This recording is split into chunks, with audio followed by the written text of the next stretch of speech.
Welcome to week 1 of class. Irenaeus of Lyons once said, "He who made all things can alone, together with his word, properly be termed God and Lord. But the things which have been made cannot have this term applied to them." It's a quote about theology proper, who God is. It makes a distinction between creator and the created, that we are not God, only God is God. God is the ultimate source of everything. He created the world. He created men and women in his image. And that theology proper becomes the foundation of how we understand Scripture and the world and ourselves.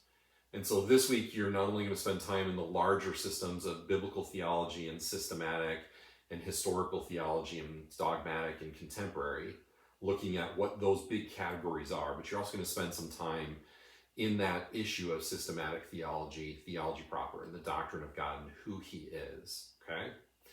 There are a couple of things this week that you have to do that you won't do in other weeks. The first of those is your date of attendance quiz. This just marks that you're attending, that you're going to participate in class. That needs to be done by this Thursday of the first week of class, okay? If you haven't, then I'm going to reach out to you and say, hey, what's going on? Introduction, as far as a discussion board, there's an introduction that you can do. Throw some pictures in there. Tell us about yourself. Why are you taking this class? What are you studying at Moody? Tell us about your family. Tell us about what you want to do with your degree. Tell us some of your hobbies and the things that you enjoy. But it's an opportunity for everybody in class to get to know each other, okay? Other things in week 1. You're going to do some reading in ends, okay? About 72 pages is the total. Chapter 1 on biblical theology, chapter 17 on systematic theology, chapter 19 on theology proper, chapter 27 on historical theology, chapter 32 on dogmatic theology, and chapter 38 on contemporary theology.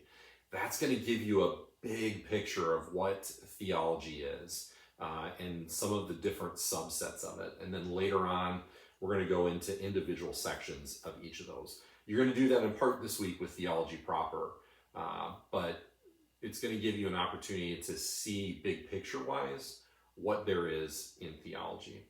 The other thing that you want to do besides your reading is you want to watch the video on theology proper, the lecture there, and so make sure you do that. It's about 14 or 15 minutes. Then what you should work on next is your discussion board, okay? You're going to look at 4 questions this week and try to answer those. What does the average person today believe about God?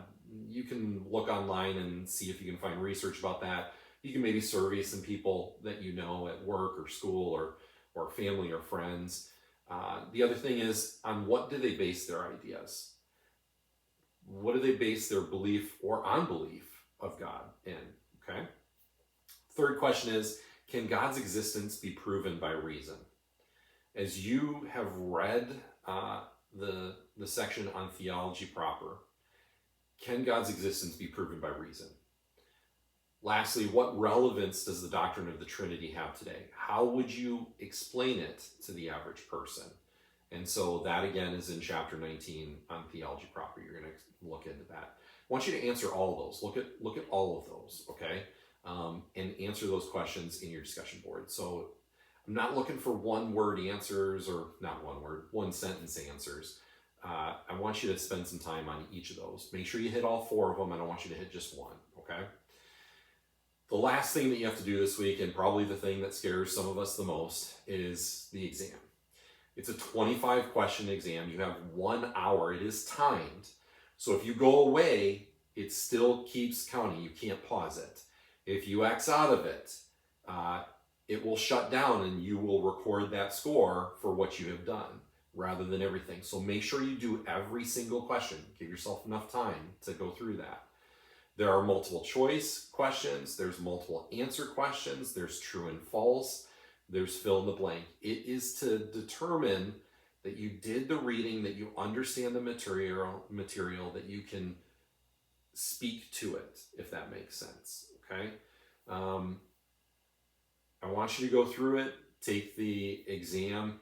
If you really struggle with this exam, okay, reach out to me. Shoot me an email and say, hey, I need help. before I take exam 2.